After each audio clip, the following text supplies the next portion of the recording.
Hey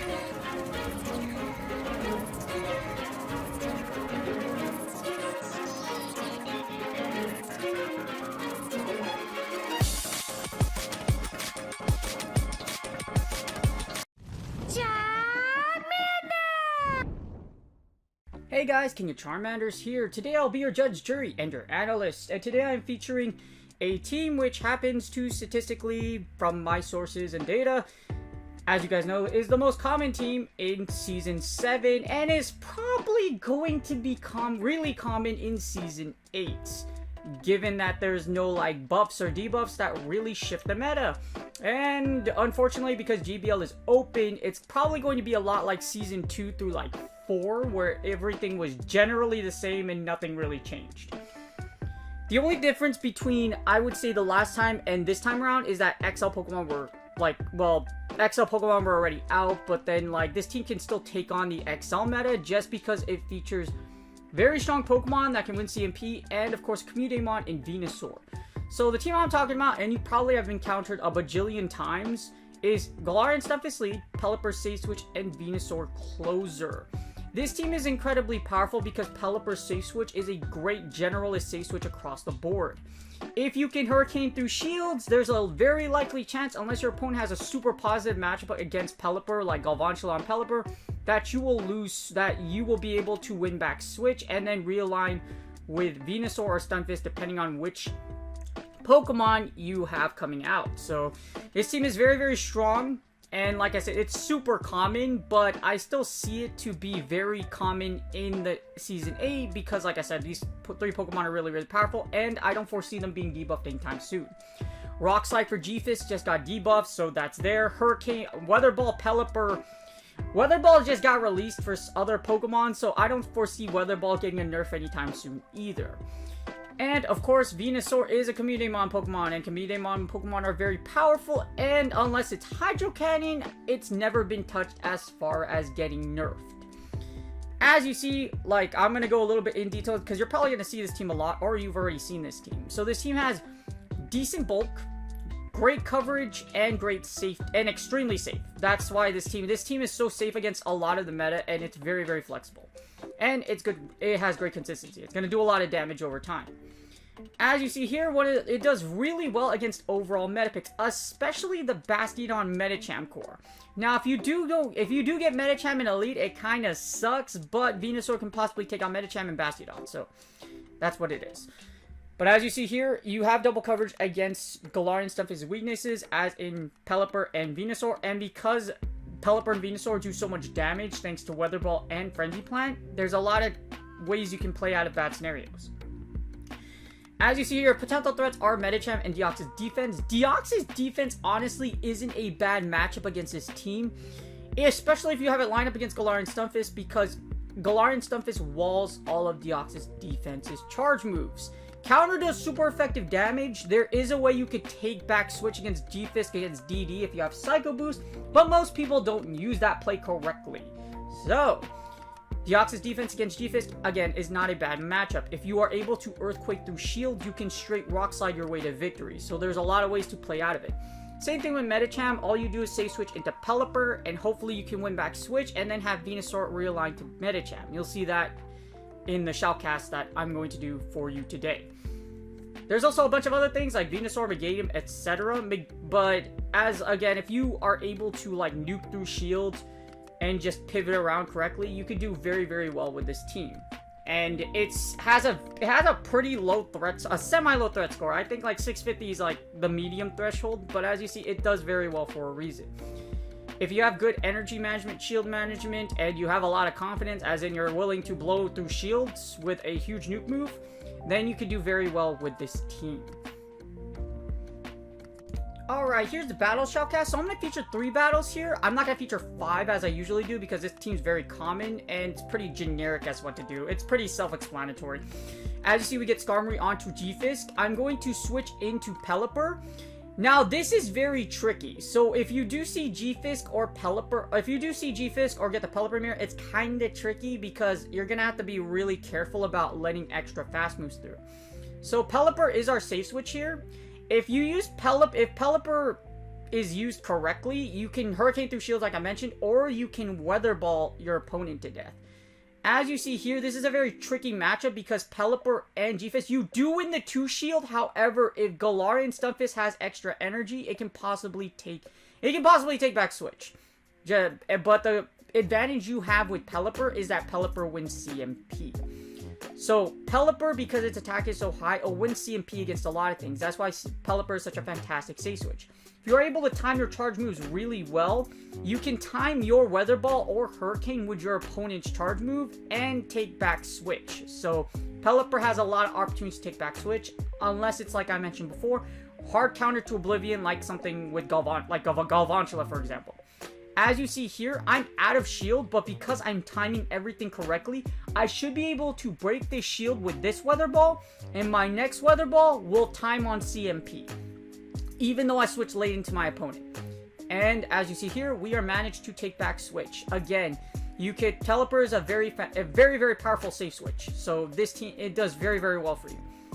This G-Fisk will go down. Next, we see Skarmory in. This is perfectly fine. G-Fisk has a very positive matchup against a majority of the flying type meta. So that's why I really, really like G-Fisk. So as you see here, we're just going to fire the Weather Ball and go down. G-Fisk is able... There's another strat you could do with G-Fisk. You could break shields with G-Fisk and then switch into Pelipper with shield advantage. That's really up to you. But this team gives you a lot of outs against a lot of different combinations. As you see, I get a Superior. My opponent switches into a Superior. All I have to do is Sludge Bomb. What's really tricky here is that Superior can actually beat Venusaur just because it has Aerial Ace. As you see here, Aerial Ace does a decent chunk of damage. Venusaur is incredibly powerful, but not super bulky. This Sludge Bomb will do super effective damage, but because Superior is a very bulky Pokemon, this won't kill. This is why Venusaur is amazing. It has a fantastic coverage, given that you don't see a Steel type against it. But even then, because Frenzy Plant does so much damage, you can possibly take out Steel types by literally chipping it to death with Frenzy Plant. As you see here, my opponent will take out my Venusaur with Aerial Ace, but all I have to do is just fast move down with my G-Fisk, and this should be GG's. My opponent's Superior does go down, but they already know it's over because I have all this energy. I should just be able to Rock Slide the back row, and that's GG's. Next is a second match. Again, Pelipper. If you lose the lead, switch to Pelipper and then try to take back Switch. Use Expert Shield Management and Energy Management, and you should be able to take back, and you should be able to win the game. For match 2, I have Talonflame on G-Fisk. So, little known fact. I featured this battle because you actually beat Talonflame in the 2-shield, even though it's a Fire type, just because Rock Slide is double super effective. We get a Venusaur onto Pelipper. This is another matchup I would like to feature as far as like switch potential, because here's the thing. Pelipper actually beats Venusaur in the 2-shield just because Wing Attack does super effective damage. Remember, like I mentioned before, Venusaur isn't the thickest Pokemon around, so because of that, Pelipper and Venusaur kind of have a stalemate when it's the 2-shield. Unless you have a huge amount of energy advantage with Venusaur, it's very likely you are able to take back Switch with Pelipper. So if they throw a Grass type into you, or G-Fist, as you see here, you can take back Switch with Pelipper. That's why Pelipper is so good. Pelipper is really a fantastic safe switch for this team, and it allows you to set up a lot of plays and force your opponent's shields, or take back Switch if you're able to Hurricane through shields. As you see here, we will shield the second Frenzy Plant. I should be able to fast move down here with Wing Attack, and then we have our opponent. So we have a very good matchup right now. We are matched to take. Yes, they have a shield, but we still have a really healthy Pelipper. We have a G-Fist that beats Talonflame, so we just have to worry about opponent's back row. They bring in Talonflame, so whatever is in the back doesn't like Pelipper. So part of Go Bally, because it's blind, is playing the guessing game. What is in the back? Our opponent shields here, which is kind of strange to me because I'm like, why? Like, you could survive the Weather Ball. Not going to be comfortable, but like having shield advantage is great, especially if whatever you like doesn't like, and it happens to be a Scrafty in the back, which is great. So Scrafty, because it's a fighting type, we have Venusaur, and all we're going to do is send a Venusaur. Venusaur is going to Frenzy Plant down, and this is pretty much GG's. We should be able to Frenzy Plant here. However, the thing about Venusaur in the closer is sometimes you need expert energy management. So here's the thing. Talonflame is going to come in and end your life. You don't want it to have a lot of farm because Talonflame with a lot of energy can take out G-Fisk with 2 flame charges. So what we're going to do here is we're actually going to we're going to farm like a mother. So as you see here, my opponent, this is probably a pup, or if it's a foul play, that's great because we can farm down and then Rock Slide to death, or if it's a pup, we can farm it down here and then get Sludge Bomb. So as you see, all we're gonna do is Sludge Bomb, and then this should be GG's. And it's very tricky to run this. It's very tricky, like, against some situations, especially since you know what you're doing. But as you see here, again, expert management equals GG's. My opponent just quits out because you need to get to 2 flame charges to kill G-Fisk, and that's impossible with no energy advantage. Next is the third and final battle. Again, G-Fisk breaks shields, or save switch and a Pelipper, win back switch, and then realign correctly. So this is where I lose the lead. As you see, we get a Jellicent onto our Pancake. So if this is Rock and Bubble Beam, then we lose the matchup. So I save switch into Pelipper. This is what I mean by being able to Hurricane through shields. I will shield this, expecting a Shadow Ball, and it is. It is 5 hexes to a Shadow Ball, so I was like, okay. Pelipper doesn't want to eat a Shadow Ball. As you see, I'll overfarm a little bit, and then we're going to Hurricane through 2 shields.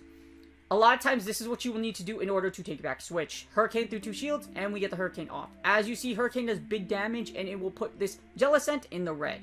Now, I can expect my opponent to have another Shadow Ball queued, so I will shield the next move just in case, because we don't want to eat a Shadow Ball. I can farm down my opponent. I'll be down 2 shields, but Pelipper's a beast, so hopefully we can take both shields in the back. As you see, I get as I'm able to farm down completely, which is amazing. And then we got a G-Fisk in the back. So this isn't necessarily terrible. However, our opponent does have 2 shields. So we're going to have to break 2 shields with Pelipper. And then, well, the good thing is here is we still have a healthy advantage. As you see here, I'm trying to time it to where I can get, like, I don't let them have any fast moves. It is key with Pelipper, when you say switch to Pelipper, is that you time all of your charge moves correctly. You don't want your opponent to sneak in any moves, just so that you have every advantage that you can get, because in a lot of scenarios, if you lose switch, you need to take back switch. Also a fact, Pelipper loses hard against Bastion. So, with that being said, do be very careful against Bastion in the back, because, again, Pelipper does lose hard against Bastion. Bastion can no-shield its way and then just smack you down, so just keep that in mind. And as you see here, we break both shields. Stunfisk is almost dead. I will send in Venusaur. Because Venusaur can survive an Earthquake pretty comfortably. And I can win CMP with Frenzy Plant, as you see here. So, that's why Venusaur is a beast. Venusaur has a very high attack and can win CMP against a lot of things. This should KO the Pancake, and then their back row is a Medicham. So we pretty much have this game in the bag. Frenzy Plant plus a Pancake is good enough to take out this Medicham. This is pretty much game over. But yeah, as you see, this is a very, very powerful team. Again, there's a lot of, like, if you lose the lead, say switch into Pelipper, Hurricane through shields, or try to win back switch. Unless you get hard counter, then it's pretty much GG's from there. As you see here, Venusaur is a very powerful back row mon, able to win CMP against a lot of things, and Frenzy Plant and Sludge Bomb have fantastic coverage. And I don't need to hype up G-Fisk, because G-Fisk is G-Fisk. But team's very generic. Again, you probably played a lot before, so you know how to play against this team, if you're pretty lost at what to use for Season 8, this is a pretty good common team to use if you have all these Pokemon. G-Fisk, lead, Pelipper, Save Switch, and Venusaur with Frenzy Plant as your closer. Very, very good team. And that's it, guys. I hope you guys enjoyed the video and the Shoutcast. Again, I wanted to feature this team because if you're kind of lost at what to use, this team's really good if you have all 3 of these Pokemon.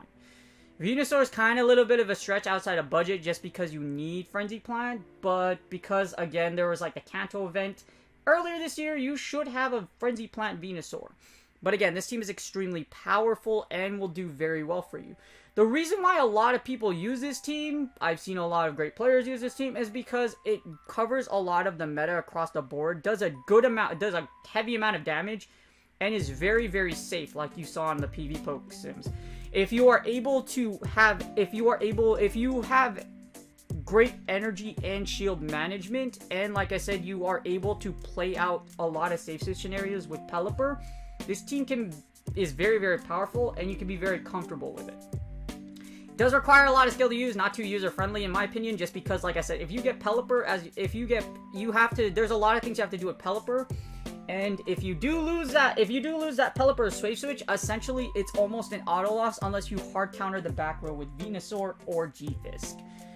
But you can probably expect to see this team a lot. So be prepared for it. If you're gonna use it, just be known that in the mirror match, it's literally, if you have the mirror match, it's literally who is better at who or who's faster than who. Because whoever is able to get energy lead or bait the other shield better. Like, there's gonna be a lot of scenarios if you get that mirror match with this team, because you will encounter a mirror match. You use this team, you're going to have to outplay your opponent with at least one matchup. For example, if you get the G-Fist mirror, you are going to have to be the one that earthquakes your opponent's shield and call your opponent's earthquake correctly.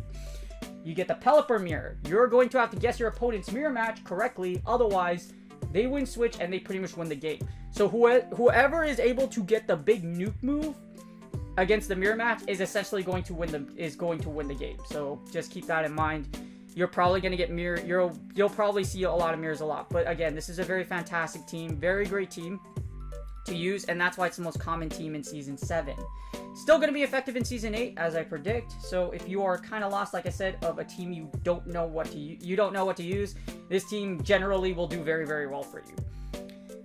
I hope you enjoyed this video. I will be featuring a lot more teams to prep you for Season 8. I'm gonna do my best to try to get the best, I'm really trying to predict, we all know Niantic go Niantic, but I can't predict everything, but I can help prep you for what can be. And this team's already been used a lot, so you're likely gonna see it again. So hopefully this team does help you out, or hopefully the knowledge that you gain from watching this video and this analysis does help you prep against this team. If you haven't done so yet, please like and subscribe. It's totally free. It really helps me out. And if you put your mouse to the bottom right, there's that little square thing that says subscribe there. Just put it over there and you can easily subscribe. I really do appreciate your love and support.